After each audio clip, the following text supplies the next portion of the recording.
What's the story? Okay, so I did a really heavy BDSM scene. Super fun. Amazing. you doing the beating or with the other person beating you? You're beating me.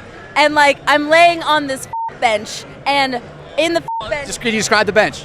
it is a bench. Like, if you know what a bench is, I can't really describe I don't know. I don't know. Kind of like something you'd put a saddle on. You know what I mean? Okay. So kind of that shape. So I'm on it, and he's me on it. Tony Rebus, he's awesome.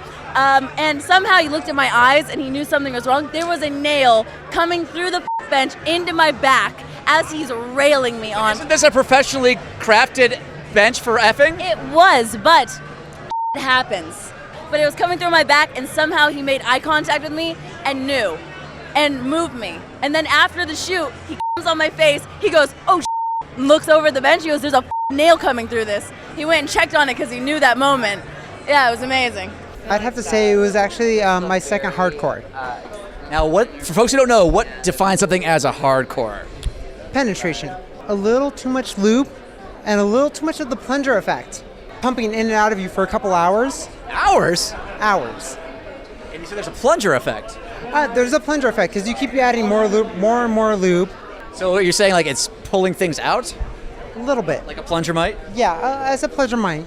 And so what happened? It's embarrassing. We call it the snickerdoodle. I had no idea there was a term for it. Oh, we have a term for it. My worst day, not in the office. It was actually at the model house I run. And it was like 1-something in the morning. And I come upstairs and I'm just like going through to go get some water. And I hear, can you help me? And I was like, oh, it's the middle of the night. There's not one of these porn chicks needs help in the middle of the night, like for anything good. You're in this model house at 1 a.m. House, mom, yeah. You're the mama-san. Yeah. So I'm upstairs and I hear, can you help me? And I was like, ah. So I turn around and this girl is like, I left my sponge inside of my vagina and I can't get it out. Is this Elaine Bennis? Because who uses a sponge anymore? Oh, it's not birth control. Trick of the trade. Do you want to know about a girl's period?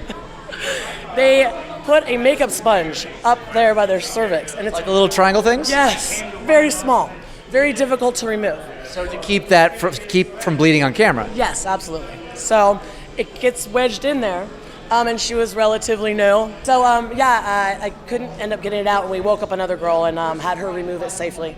And we saved like that girl's life, okay? TSS, right? You don't know, you know what I mean? One time, okay, the worst probably got to be this one time. It was 2 o'clock in the morning. I'd been there since 6 a.m. They stuck me and my best friend, yes, we were best friends, and we f***ed each other, on this f***ing boat. Not even a boat. It was just a dock with a shower, and it was f***ing 50 degrees, and the shower's running ice cold water. And we are shaking so bad, and they're like, "Can you please stop shivering because it's distracting?" I'm like, you have us in water and 50-degree weather and outside, and you think we're going to be not shivering? And was this a guy you were with or girl? Girl. I only do girl. So, but I'm not a lesbian because I do feel like I still need some penis. I don't know. Worst stay on the job. I would say, so I've been pooed on. That's not the worst yet. That's not the worst Not day. the worst. No, that's not the worst day.